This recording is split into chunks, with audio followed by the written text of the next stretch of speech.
So in this course, Finance 312, we will study the analysis and decision making related to financing modern corporations.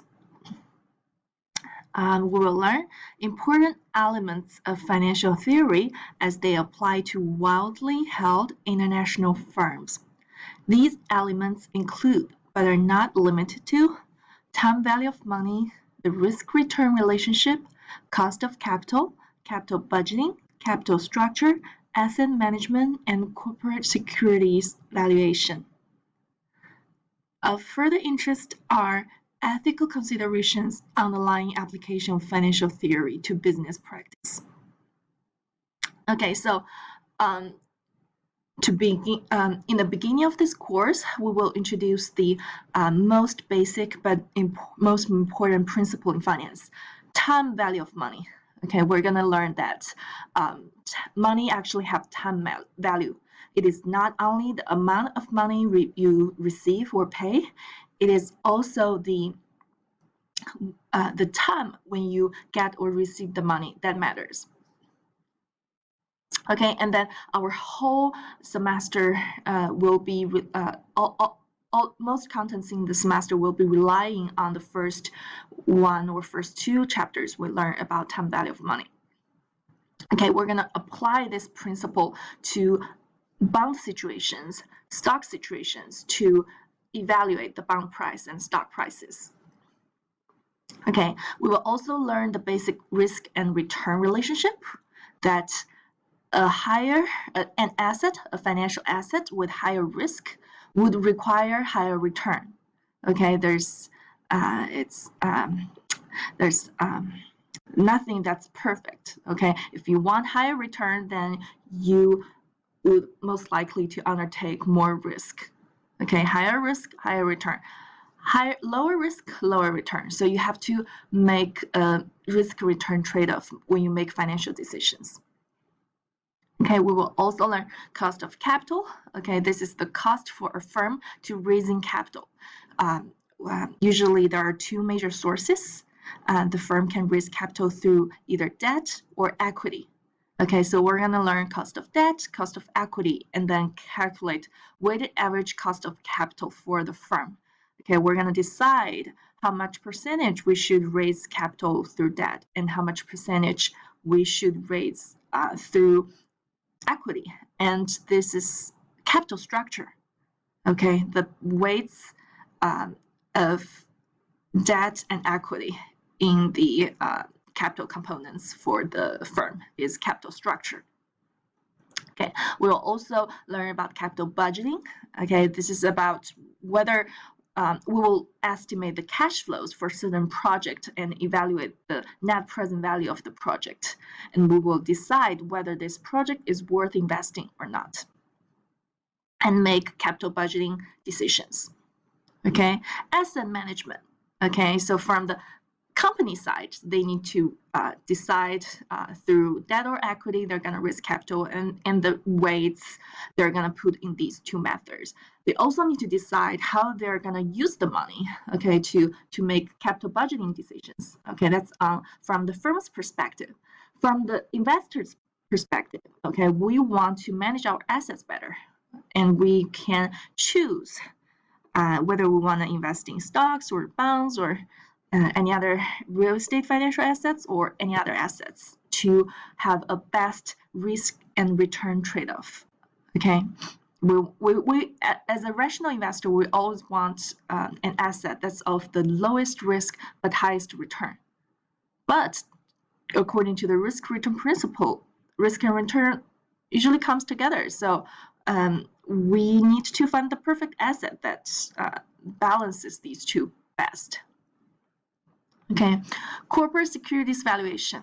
Okay, so to help investors to make better informed decisions, financial analysts, they could use some stock evaluation models to evaluate the security value.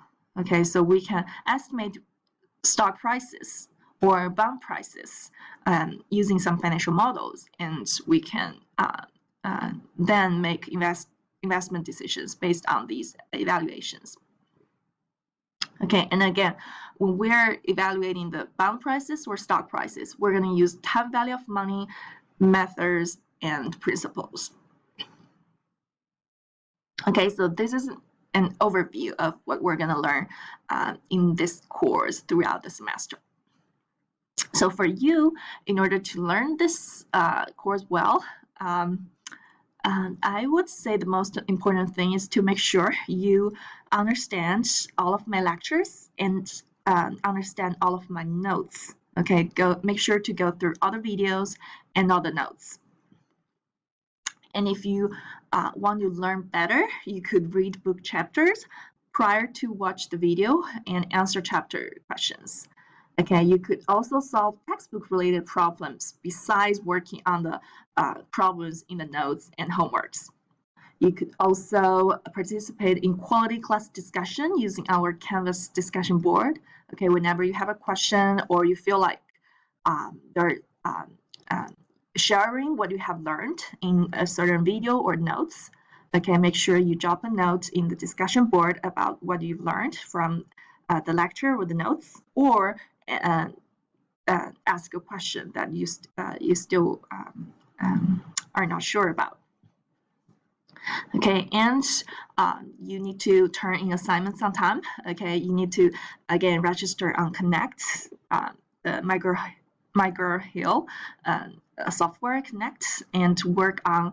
I think we have 6 homeworks on the app, and you need to work through all of them. Okay, so in order to get full credit in this course, you need to work on homeworks and, of course, take the exams. But if you could participate more in class discussion, I could give out bonus points if you actively participate in the class. Okay, I believe most of you or all of you have met the prerequisites, so I'll skip it. Course learning goals. Excuse me. Goal 1, ethical reasoning skills. Goal 2, knowledge of functional areas in business. Goal 3, communication skills. Goal 4, critical thinking and problem solving skills. Goal 5, global perspective. Goal 6, knowledge, skills, and abilities appropriate to their major. So our course supports goals related to knowledge of the functional areas of business, critical thinking and problem solving, and we just touch slightly on topics related to ethics and global perspective.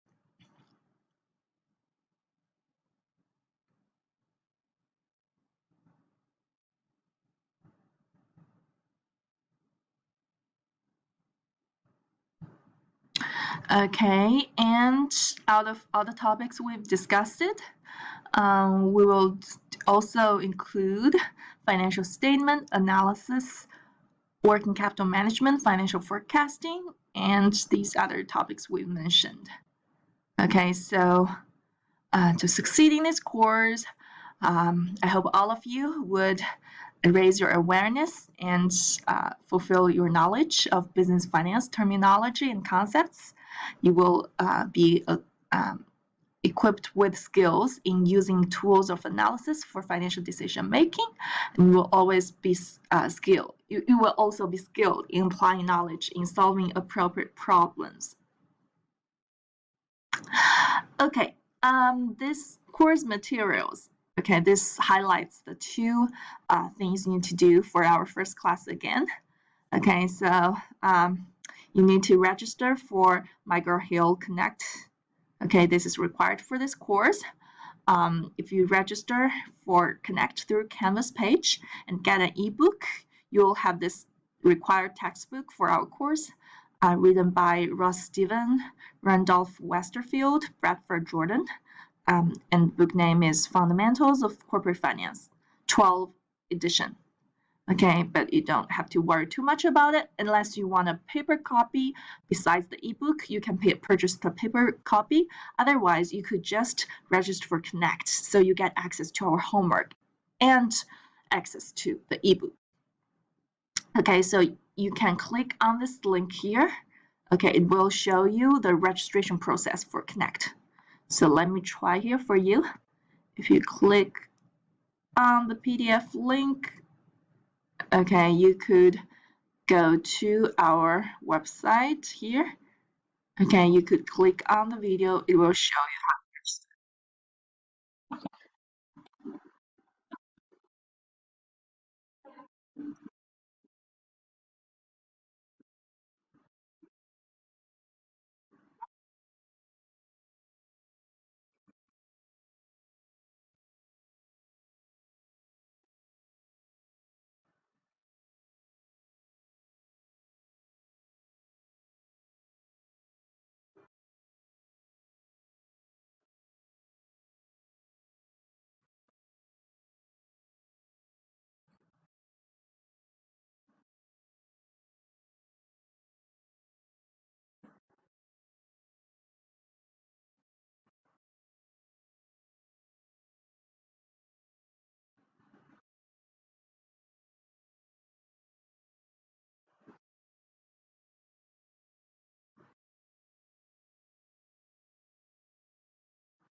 Okay, thank you for watching this video with me. And as you have already learned from this video, you could just go to our course Canvas page, and you could find the link for register for Connect by clicking on assignments or modules and look for the assignments there, or McGraw-Hill Connect.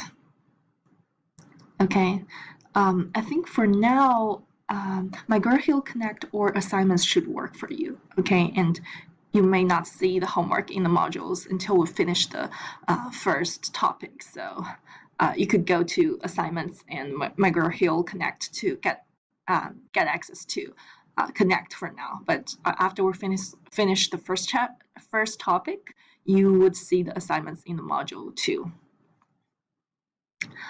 Okay, let's come back to our syllabus. Okay, And also, when you are registering for Connect, whenever you meet any technical difficulties, you can contact them by using the information that was shown on the video. Okay. All right. Another thing that's required for this course is, of course, Canvas. Okay.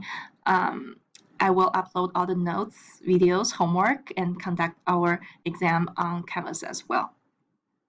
Okay, so make sure you pay attention to the announcements on Canvas, and I will communicate with you through Canvas throughout the whole course.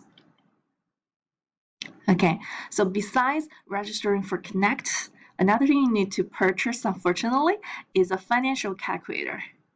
Okay, a financial calculator is required. Okay, and I recommend Texas Instrument BA2 Plus. Okay, you can look for this, I think, in the university bookstore, or you can just Google it and you can get it on Amazon, eBay, or any other websites. And make sure you get this financial calculator as soon as possible, because we are going to use it starting next class, in the second class. Okay, and for all the lectures, all the classes in the whole semester. Okay, and during the homeworks, when you're working on the questions in the notes, homeworks, and exams, you're also allowed to bring a scientific calculator besides this financial calculator. Okay, however, programmable calculator is not allowed. Okay, some of you may have already purchased the HP financial calculator, which is a different model from the Texas Instruments. If you can self-study how to use that model, it's fine. But during our course, the Texas Instruments BA2 Plus will be used for instructional purposes. So I will provide you all the financial calculator procedures for all the problems in our class based on this model. Okay. Periodicals. Financial environment changes rapidly, so I recommend you, outside of our class, you could read Wall Street Journal or other periodicals such as Barron's, Forbes, Business Week, Fortune, and The Economist to enhance your knowledge or widen, enhance your knowledge on finance and the business world. And you could probably come across a lot of terms we study in class in any of these journals. Okay, grades. We will have, I think, 6 homeworks, and that counts towards 20% of your final grade. We will also have 2 midterms. Each takes 25% of the final grade. We will also have a final that's 30% of the grade, so it's 100% if you do well in 3 exams and the 6 homeworks. Besides, you could potentially get participation bonus point as well if you actively work on our online notes and videos and share your thoughts on what you've learned and ask questions, answer questions raised by your classmates. Okay, I will give out bonus points that due to that. There will be no makeup exams. Okay, if you have to, if you cannot make to any of the exams, you need to provide me paper document before the exam. Okay, and also final exam will be comprehensive, while the midterms are just covering certain chapters. So all students should take the final exam. Okay, all the exam dates are listed at the end of this document, so make sure you read that and let me know if you cannot make it in advance with paper document. Attendance and participation policy. Your participation bonus grade will be in part determined by my assessment of your class attendance. Okay, attitude towards class, preparation, participation. Okay, and in order to evaluate these, you are encouraged to leave comments, okay, sharing what you've learned in the class, ask questions if you don't understand anything, or answer questions from your classmates on the discussion board for getting bonus points. Homeworks are posted on Canvas or McGraw-Hill Connect. They're usually due at Thursday midnight in the week after we finish a topic. Okay, although examinations must be completed individually, it is acceptable for you to discuss homework problems with fellow classmates if this helps you to learn the material. If you need help, please contact me in advance and not immediately before a deadline. Okay, you can use group work to work on your homework. Also, you have 3 attempts in each homework, so this is basically a free cake for you. As long as you spend enough time on the homework, I expect all of you to get the full credit for all the homeworks, okay? Because you have 3 attempts, and after each attempt, you actually get solutions for that homework. Say after the first attempt, if you did anything wrong for any of the questions, you can get access to the solutions for that. For those questions, and then you retake the second attempt. It's going to be exactly the same question, but with different numbers. So as long as you study the solutions for the first attempt, you should understand what are the methods, what are the steps, what are the formulas or financial calculators procedures you need to use to solve such questions. So for the second or the third attempt, you should be able to know how to work on this question. Okay, and you actually, before you take the homework, you should already have studied a similar question in our notes. And you should also have already watched me showing you how to work on such questions in our video. Okay, so I would expect you to be comfortable and successful in all the homework questions, and the notes questions, explanations in the videos, homework questions should prepare you well for all of our exams. Okay, and in our exams, you should bring your financial calculator, a 2B pencil, and something to write with. You cannot bring your own cheating sheet. However, some formulas may be provided with the exam materials. You can also bring a scientific calculator, not a programmable one. This will be discussed prior to the exam. Electronic devices. Okay, you're not allowed to use any of these during our lectures or exams. Academic dishonesty. Okay, no cheating, no plagiarism in our exams. Students with disabilities. Okay, you can always contact me if you need additional help. Schedule of topics and readings. Okay, I'm gonna show you a list of class topics and readings. But this is only a guideline. We could alter the schedule as needed, but any changes will be announced in class or on Canvas. Okay.